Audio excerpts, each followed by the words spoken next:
In the lonely hills, veiled by mist and silence, stood St. Miriam's Convent. Once a sanctuary of hymns and peace, it now harbored a growing, unholy presence. Its towering stone walls, isolated from the world, held secrets too dark for the light of day. Only a handful of aging nuns remained, their numbers dwindling over years of unnerving quiet. Among them was Sister Agnes. She was known for her unwavering devotion, but also for the strange phenomena that seemed to cling to her prayers like a shadow. It started with whispers, faint murmurs echoing from the old chapel long after Vespers. Some sisters swore they heard phantom footsteps pacing behind the altar when the chapel was empty. Others saw shadows dance across the stained glass windows, even after the last candle had been snuffed out. Most dismissed these occurrences as the wind's tricks or the product of weary minds. But Sister Agnes knew. She knew it was something more. One frigid winter evening, as snow blanketed the convent in a soft, white shroud, Sister Agnes entered the chapel to pray alone. The air was heavy, and the candles on the altar flickered wildly, as if startled by an unseen guest. She felt a chill so profound that her breath hung in the air like a ghost. As she knelt before the statue of the Virgin Mary, the crucifix above the altar seemed to tilt just a fraction. She began her prayer, her voice a soft murmur in the cavernous space. But this time, she wasn't alone. A hoarse whisper answered her, at first faint, then growing louder, clearer. It mimicked her words, twisting them into a distorted, mocking echo. A cold dread seized her. The rosary beads slipped from her trembling fingers, scattering like tiny bones across the cold stone floor. "Who's there?" she managed to ask, her voice shaking.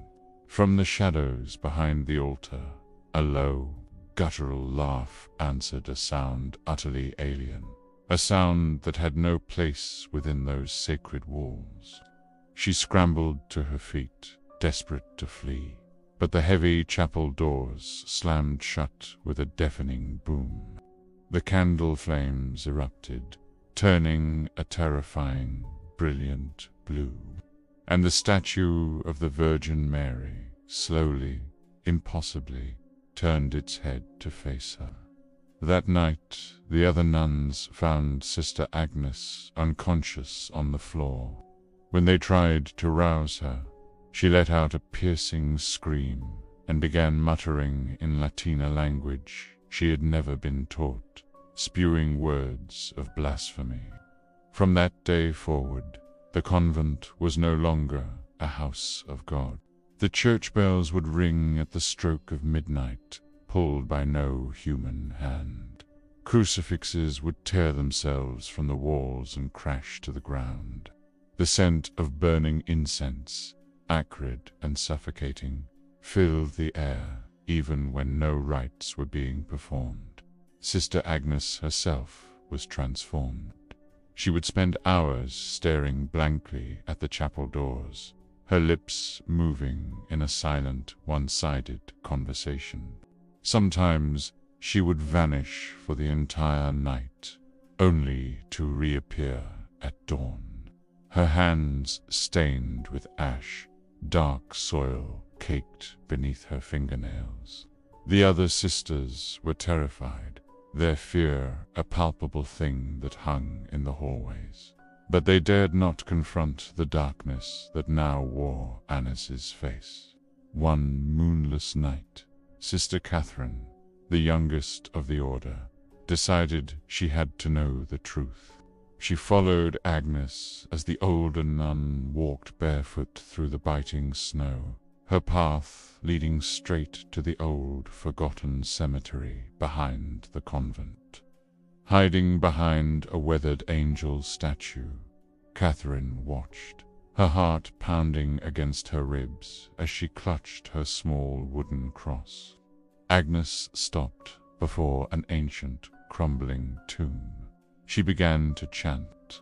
The voice that came from her was not her own. It was deep, resonant, and filled with an ancient, echoing pain. As the unholy words filled the air, the tombstone cracked. The frozen earth began to shift and churn. Catherine gasped in horror as a pale, skeletal hand clawed its way out of the soil. A decayed figure slowly emerged, nun in tattered, centuries-old robes, her eyes hollow sockets, her rosary made of human bone. Agnes turned, her eyes now black pits of nothingness, and a twisted smile spread across her face. "She's free now," she whispered to Catherine. Catherine's scream tore through the night's silence. She ran, stumbling and falling, back to the safety of the convent. But her story was met with disbelief. The other nuns, paralyzed by fear, chose to believe it was a nightmare. The next morning, Sister Agnes was gone. Her cell was empty, except for a single page ripped from a Bible, pinned to her pillow with a rusty nail. It was a verse from Psalms. "The Lord's house hides his forgotten servants."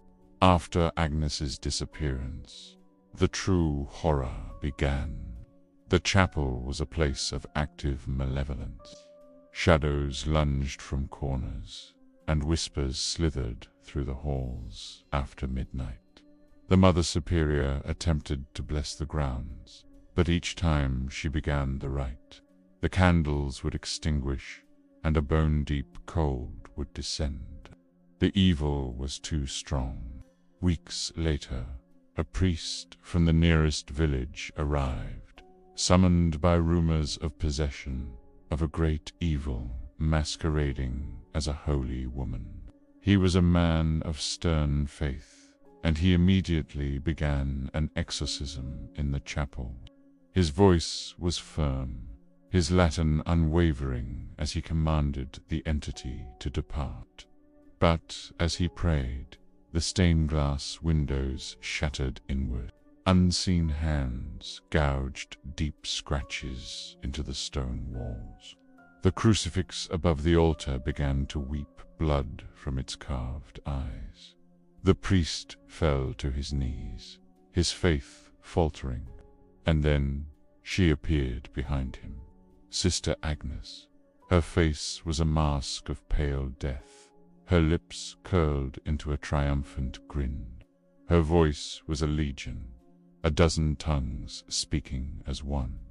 "You cannot save what was never holy," she hissed. The priest raised his silver cross, a final act of defiance, but it began to melt in his hand like wax. The next morning, the villagers, drawn by an unnerving silence, found the convent eerily still. Every door was wide open, swinging gently in the wind. Every candle was extinguished. The nuns were gone, every last one. Only the chapel remained locked-bolted from the inside. When they finally broke down the doors, the sight that met them froze their blood. A single figure knelt at the altar. It was Sister Agnes, her body stiff and cold, her eyes wide open in a permanent state of terror, and clutched in her hands, she still held her rosary. Every bead had turned jet black. Years passed. St. Miriam's convent was left to ruin, consumed by ivy and time. But to this day, locals and travelers who pass by on cold winter nights report the same chilling sounds. faint, unholy chanting on the wind, the ghostly echo of footsteps in the decaying chapel, and the soft, desperate whisper of a woman praying to a god that was never there. Thank you for joining me on this journey into darkness. If you enjoy stories that linger in the shadows, be sure to hit that like button and subscribe for more tales from the crypt. Until next time, stay safe and try not to listen too closely to the whispers in the dark.